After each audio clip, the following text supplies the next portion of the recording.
All right, these are exercises 108 through 111. So again, we've combined some smaller exercises. These are all centered around a common theme, and that is constituent management. So we will still be working with the SVF files, the Spectra files, but we will be focusing on different things that we will be doing, different operations that are available to manage the constituents and the values in your file. So the first one is a short little exercise looking at managing constituents. If you remember, and hopefully you're familiar by now, and when you open up an SVF file, the top of the menu bar changes and all of these options are available. We've been working in samples, now we're going to work in constituents. So the first option up there is manage constituents. And it's a place that you can go in, you can work on your constituent names, you can add, remove constituents, you can reorder them. If you also notice, there is a flag down here for either dry matter or as received. And generally labs and companies work on one basis or another, but it is important to keep this bookkeeping correct. So I would encourage you to use the dry matter for any constant moisture basis. So dry matter equals constant moisture 0, or if you've got a constant moisture of 14 or 12.5 or whatever is standard in your industry, use the dry matter flag. If you are using an as received or as fed type of a moisture basis for your constituents, please use that flag. It just helps keeping your bookkeeping correct. So this is one of the exercises to work on. There's also the option to add a calculated value. And a calculated value is something that you create from other predicted or other lab values. The example in this exercise is changing a moisture basis. And this actually is done, and it can be useful. For example, if you've got a SVF file that is based on dry matter, moisture basis, reference values, you can create a calculated value that will move it over to a constant moisture basis, a different one, like 14%. Or you could even move it over to an as received by using the moisture columns. Just as a note, you can either do this in the SVF in your sample file, thus it will be in your PRD and you can predict it directly, or you can do it in in UScan. UScan has the opportunity and the option to add in calculated parameters as well. And, for certain things, for example, if you're changing a moisture basis in your SVF file, it might be okay to do it here in the SVF. And then you have your PRD, your calibration predicting on a particular moisture basis, because that's pretty cut and dried. On the other hand, if you're doing some of the other calculations, like an energy value for forages, there are various formulas that use different fiber fractions, and they will calculate an net energy of lactation or a net energy value, trying to estimate how much energy is available to ruminant animals. For a calculated parameter like that, I think it's best done in UScan, because it shows up as a calculated parameter and it does not have the outlier indications. And I think it's a more consistent presentation because the lack of outlier indications demonstrates that it is a calculated parameter. Whereas if you do a calculated parameter back here in the SVF file and you have another constituent column for net energy of lactation, for example, in UScan, it will show up as if it were a reference value. And in fact, it's a calculation.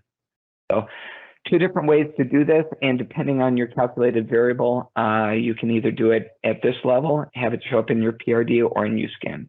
Okay, there's an exercise for this.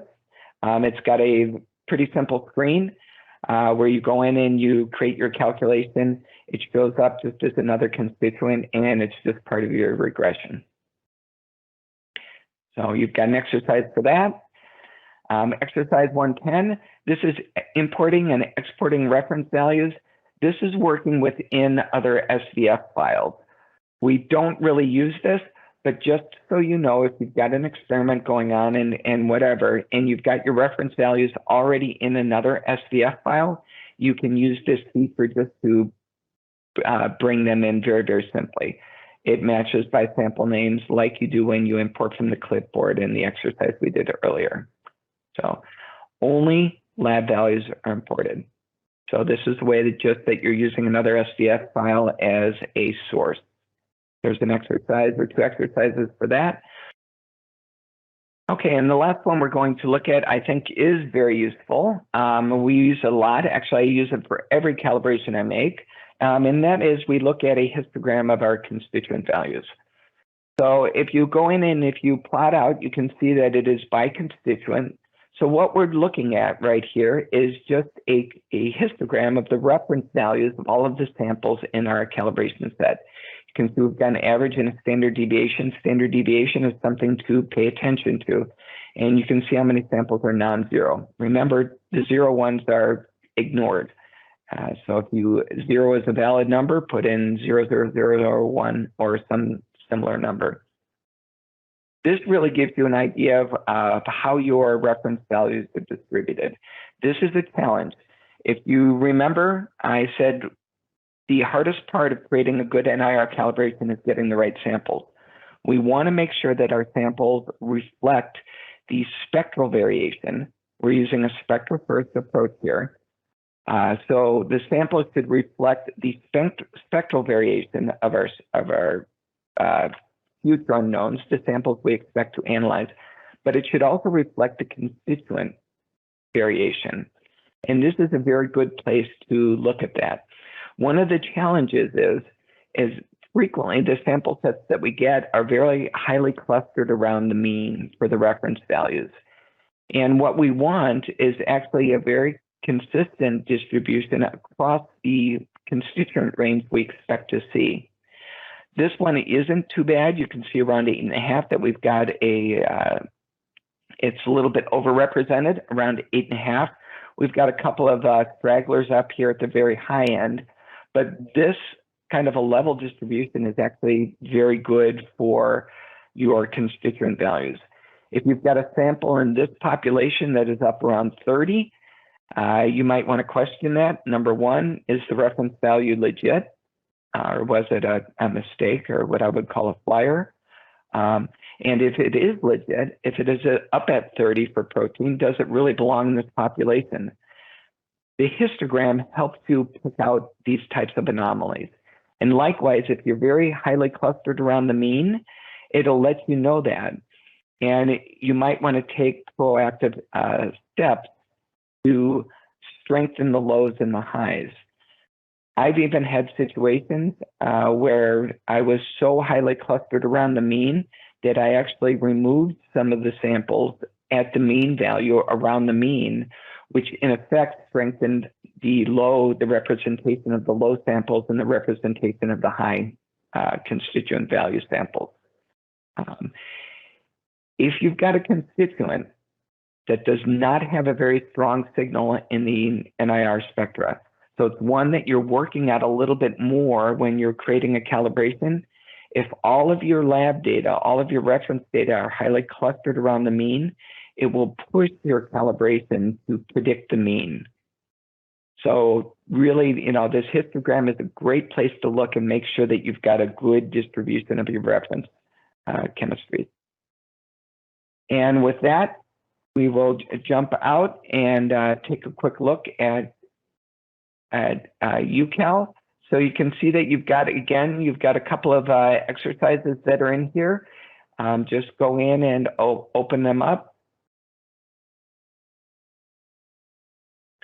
And you will be able to follow along with the printouts that are available step by step. Where we're working is in here in our constituent management screen, and you can see the histograms, your managed constituents. So please use these exercises and work through 107 through 111. And the last exercise. The next one coming up is graphics. And with that, we will have laid the foundation to start jumping into regression. Thank you, everyone.